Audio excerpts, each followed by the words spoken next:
YCP MLC Duvvada Srinivas కు మరో shock తగిలింది. వైసీపీ హయాంలో పవన్ కళ్యాణ్ పై అనుచిత వ్యాఖ్యలు చేసిన వ్యవహారంలో దువ్వాడకు 41A కింద నోటీసులు ఇచ్చారు శ్రీకాకుళం జిల్లా టెక్కలి పోలీసులు.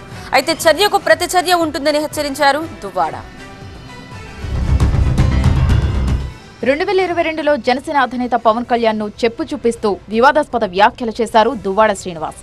ఈ వ్యవహారంపై గత నెలలో టెక్కలి పోలీసులకు జనసేన నేతలు ఫిర్యాదు చేశారు. ఈ ఫిర్యాదు ఆధారంగా కేసు నమోదు చేసిన పోలీసులు విచారణకి రావాలంటూ దువ్వాడ శ్రీనివాస్ కు 41A నోటీసులు ఇచ్చారు. నోటీసులపై స్పందించిన దువ్వాడ కూటమి ప్రభుత్వం ఎన్ని నోటీసులు ఇచ్చినా భయపడేది లేదని స్పష్టం చేశారు. 2022లో పవన్ కళ్యాణ్ నాటి సీఎం జగన్ తో పాటు తమ పార్టీ నేతలపై అనుచిత వ్యాఖ్యలు చేసిన తర్వాతే తాను రియాక్ట్ అయ్యానని, మరి పవన్ కి ఎందుకు నోటీసులు ఇవ్వలేదని. పికిల్ బిజినెస్ నాన్ వెజ్ పచ్చళ్లను తయారు చేస్తూ 5 లక్షలు సంపాదిస్తున్నారు వీరు. మీరు కూడా అలా సంపాదించాలా?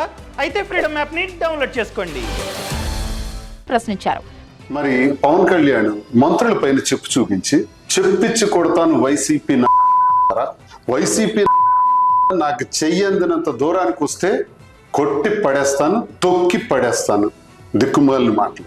అలాగే నువ్వెంత, నీ బ్రతికెంత అని సాక్షాత్తు ముఖ్యమంత్రి గారు వైఎస్ జగన్మోహన్ రెడ్డి గారిని ఉద్దేశించి మాట్లాడినటువంటి మాటలు. ఆయన మాట్లాడిన తరువాతే నేను రెస్పాండ్ అయ్యాను. సాక్షాత్తు ముఖ్యమంత్రిని, సాక్షాత్తు మంత్రుల్ని ఆ రోజు మీరు ఇష్టానుసారంగా చెప్పు చూపించి మాట్లాడారా? మరి దాని మీద కేసు కట్టారా? మరి అది నేరం కాదా? మరి నాపైన ఎందుకు కేసు కట్టారు? కూటమి ప్రభుత్వం అధికారంలోకి వచ్చిన తర్వాత జనసేన కార్యకర్తలు తనను దుర్భాషలాడారని ఆరోపించారు దువ్వాడ శ్రీనివాస్. జనసేన బెదిరింపులపై తాను పోలీసులకు సాక్ష్యాధారాలతో సహా ఫిర్యాదు చేశానని, కానీ కేవలం FIR నమోదు చేసి వదిలిపెట్టారని విమర్శించారు. 2 ఏళ్ల కిందట తాను చేసిన వ్యాఖ్యలకు పోలీసులు 41A నోటీసులు ఇచ్చి అరెస్టు చేసే ప్రయత్నం చేస్తున్నారన్న దువ్వాడ జనసేన శ్రేణులపై తాను పెట్టిన కేసును ఎందుకు పట్టించుకోలేదని ప్రశ్నించారు.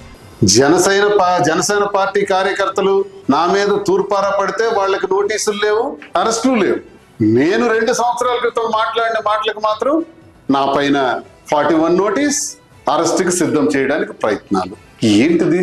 దివ్యల మాధురి తనను ఇబ్బందులు పెడుతున్న వారిపై 2 సార్లు పోలీసులకు ఫిర్యాదు చేసినా కనీసం FIR కూడా నమోదు చేయలేదని విమర్శించారు దువ్వాడ.